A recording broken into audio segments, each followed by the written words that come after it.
मैं प्रसाद चढ़ाने के लिए क्यों मना करूंगा भाई साहब? मैं फोटो रखने के लिए क्यों मना करूंगा भाई साहब?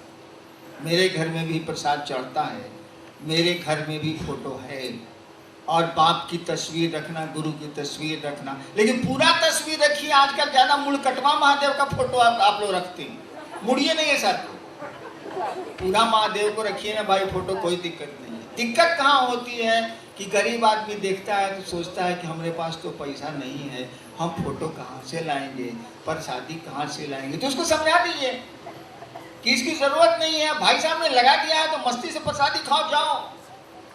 फोटो है तो प्रणाम करिएगा ना, बाप का फोटो है तो सब पेशाब कीजिएगा, गजब वाला है, इज्जत करिएगा कि नहीं करिएगा।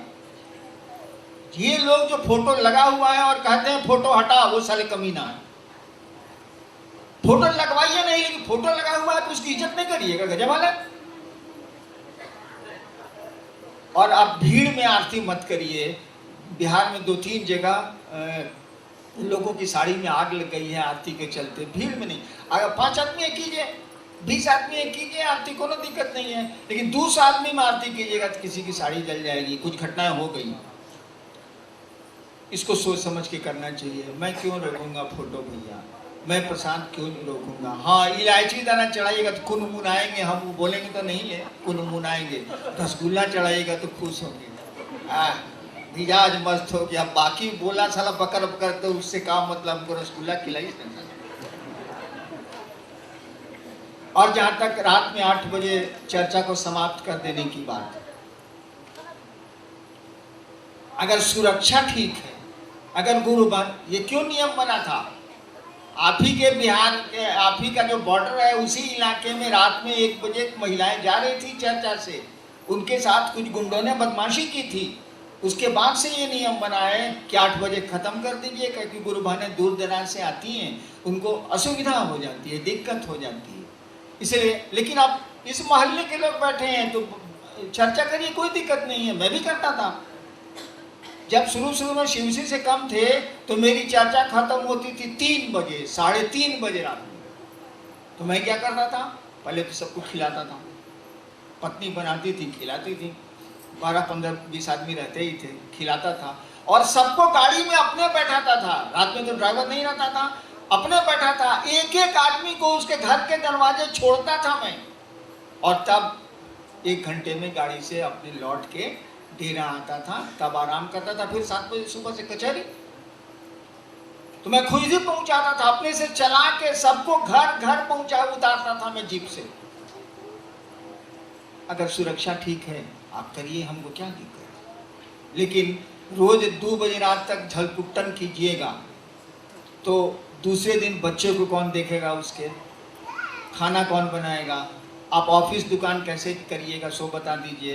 क्योंकि रोज रात में 2:30 बज रहा है। आखिर हम लोग के तरह निशाचर तो नहीं है, रात भर हम जगह रहते हैं, ऐसा तो नहीं है। सामान्य आदमी है बेचारा, वो सोता है 11 बजे तक, फिर सुबह उठता है, उसको अपना काम भी है। हम लोग तो निशाचर है, बैठिए हमारे साथ, कोई दिक्कत नहीं है। 15 साल मसाने में रहे हैं तो हमको सोने की तो जरूरत नहीं है, लेकिन आपको तो सोने की जरूरत है, आपको तो और काम भी है ना।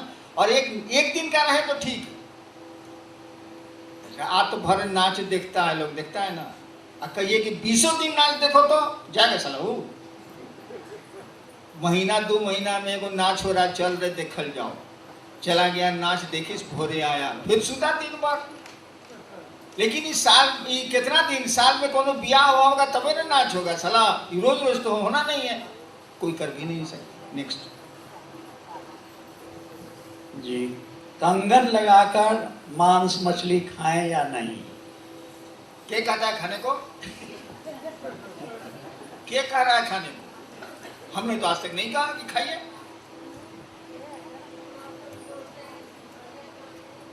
ना, आप मत खाइए, लेकिन खाने वाले को रोकते क्या है भाई साहब? जो नहीं खाता उसको खाने के लिए मत कहिए, मैं मत खाइए, लेकिन जो खाता है उसको रोकते क्यों है? देखिए, हमेशा याद रखिएगा, हम लोग गुरु नहीं है, हम लोगों के गुरु शिव हैं, जो जगत का गुरु है। समुद्र का मछुआरा भी उसको गुरु बनाएगा, मछली पर जीने वाले लोग भी उसको गुरु बनाएंगे। जंगली जानवरों को मार करके खाने वाले जंगलों के आदिवासी भी उसको गुरु बनाएंगे। ऐसा नहीं है कि साग वालों का है वो, ऐसा भी नहीं है कि मांस खाने वालों का है वो तो सबका है। उसको गुरु बनाने के लिए कोई नियम आप बना नहीं सकते।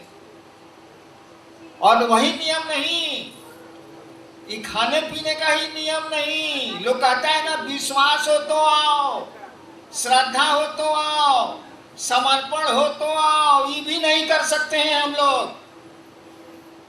जिसको श्रद्धा और विश्वास नहीं है महादेव पर, महादेव को गुरु नहीं मानेगा। अरे वाह, अगर कोई कहे कि हमको महादेव पर कोई श्रद्धा नहीं है तो उसको रोक दीजिएगा शिव को गुरु मानने के लिए। कैसे रोक दीजिएगा?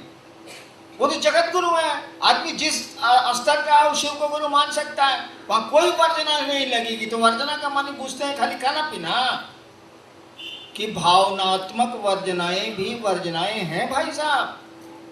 किसी को महादेव के प्रति कोई श्रद्धा नहीं है, वो कहता है कि हम शिव को गुरु मानेंगे, जांचेंगे कि शिव गुरु है कि नहीं, रोक दीजिएगा। अरे उस आदमी के पास नहीं है श्रद्धा तो क्या करेगा? किसी आदमी के पास विश्वास नहीं है तो क्या करेगा? है हमको विश्वास।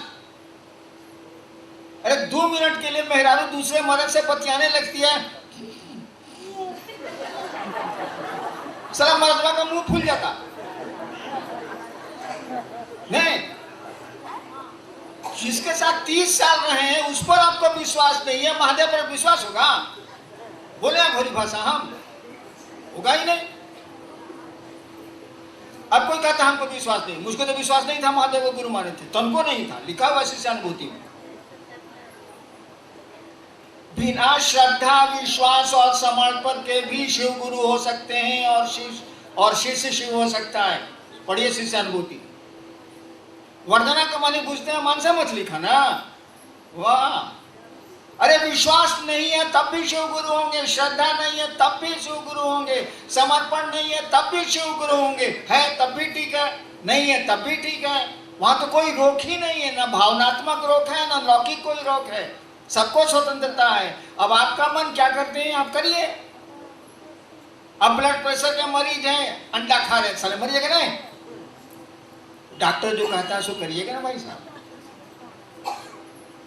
इसीलिए कंगन पहन के आप मांस मछली बिल्कुल मत खाइए, जो खाता है वो खाएगा, इसमें हमारा तो कुछ नहीं है भैया। हर एक आदमी अपने अपने डिजाइन से जीता, किसी के अंगूठे का निशान दूसरे से नहीं मिलता। तो कैसे समझते हैं कि सब लोग एक जैसा होगा? हो ही नहीं सकता। शिव से जुड़ेगा तो एक जैसा होगा, वो भी शिव मार्ग में एक जैसा होगा, बाकी में उसका अपने डिजाइन चलेगा। देखो भाई साहब नहीं खिसिया गए थे तो उसका स्वभाव है गुस्साता है वो। कोई आदमी को कितना हो मारिए गुस्से में नहीं करेगा वो। देखो हरहरवा सांप है, साला वो गुस्से में नहीं करेगा। गेहुअन सांप है, फाए से मारेगा। तो हर एक आदमी का अपना, मुझको तो कोई गुस्सा नहीं आता। कोई भाई साहब को गुस्सा आता है, खराब बात थोड़ी है। उस बेचारे को माइक नहीं दिएगा तो बिगड़ेगा नहीं वो, ठीक बिगड़ा हो, कह दीजिएगा उसको माइक। हाँ चलिए और कुछ। शिव गुरु चर्चा स्थल पर फोटो लगाकर पूजा किया जाए या नहीं? ये तो हो ही गया भैया। पूजा कौन सी करिएगा? पूजा तो गुरु सिखलाते हैं, पहले गुरु के पास जाइए सीख लीजिए तो पूजा होगी। अगला है कि नमः शिवाय गुरु को प्रणाम के लिए 108 दाना रुद्राक्ष का माला क्या अनिवार्य है? हमारे मामा के यहाँ कटहल बहुत फलता। एक बार स्टोर में 200-300 कटहल रखा हुआ बैलगाड़ी पर। उस जमाने में बैलगाड़ी पर जाके बिकेगा या कुछ होगा। हम भी मंत्र जपते थे बड़ी, 15 साल यही धंधे किए। 108 कटहल को घीन के हम खींच के एक जगह किए, आप कूद के नमः शिवाय किए। 108 कटहल में सोचिए साला, इतना बड़ा कटहल है, 108 कटहल। हम कटहले का माला बना दिए साला। मकई के दाना का बना दीजिए, सलाई के काठी का बना दीजिए, रुद्राक्ष का बना दीजिए, जो चीज का मन करे सोच आदमी का बना दीजिए। मोनी नमः शिवाय नमः शिवाय, क्या अंतर आता? अरे मतलब तो है शिव को प्रणाम करना ना, मतलब है नमः शिवाय का मानिए शिव को नमः, शिव को नमन, शिव को प्रणाम, मतलब है शिव को प्रणाम करना ना। जे चीज छूने का मन है छू के प्रणाम करिए, उसे क्या अंतर है? गिनती गिनना गिन लीजिए, उसे क्या अंतर है?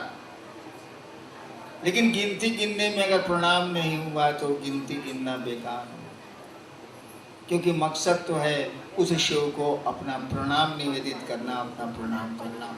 नमः शिवाय का अर्थ ही होता है शिव को प्रणाम। चलिए नेक्स्ट। ये आखिरी है, शिव शिष्य का आचरण और व्यवहार कैसा होना चाहिए? महादेव से पूछिए। शिव शिष्य का आचरण और व्यवहार, क्या बोल रहे हैं आप? शिव के शिष्य का आचरण और व्यवहार महादेव से पूछेगा। हम चलाए अभी चलाए, हम कैसे बताएं? लेकिन शिव आपका गुरु है, उसकी इज्जत उसके सम्मान की कोशिश करनी चाहिए। बस आपके किसी आचरण और व्यवहार से आपका गुरु बदनाम नहीं हो जाए, ये तो हर एक शिष्य चाहता है, चाहना भी चाहिए आपको। लेकिन व्यवहार कैसा होना चाहिए? महादेव का को चेला हुआ दुर्वासा, नहीं खड़ा हुए तो शराब, बैठे रह गए तो शराब, बोला बैठने के लिए लिहाज में नहीं बैठे तो शराब।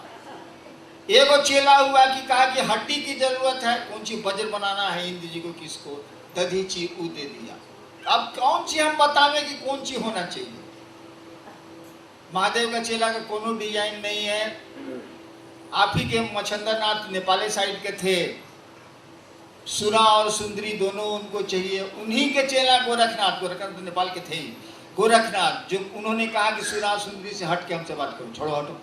तो कौन चीज़ में आपको हम मार्गदर्शन दें, क्या बोलें? अरे लोगों को शिव गुरु से जोड़िए, कोशिश करिए कि लोगों को समझाएं, और दूसरों का गढ़ा मत देखिए। गढ़ा देखिएगा तो आपकी गाड़ी गड्ढे में जाएगी। यही नियम है गाड़ी चलाने का। आप मोटरसाइकिल या गाड़ी चला रहे हैं और सड़क से नज़र हट के अगर गड्ढे पर टिकी नज़र, तो गाड़ी और मोटरसाइकिल गड्ढे की ओर चली जाएगी। यही ड्राइविंग में सिखलाया जाता है। आप गड्ढा की झलक ले लीजिए लेकिन सड़क देखिए। इसीलिए गड़बड़ी क्या है आप देख लीजिए, अब महटियाँ दीजिए। सब मथवा पर बोझवा कायला ले रहे हैं, शिव के शिष्य हैं, कुछ आप लीजिए, कुछ महादेव को दीजिए। जो आपको आपके गुरु ने कहा सो आप करिए, बाकी ससुरा वो करेगा। चलिए आपको प्रणाम।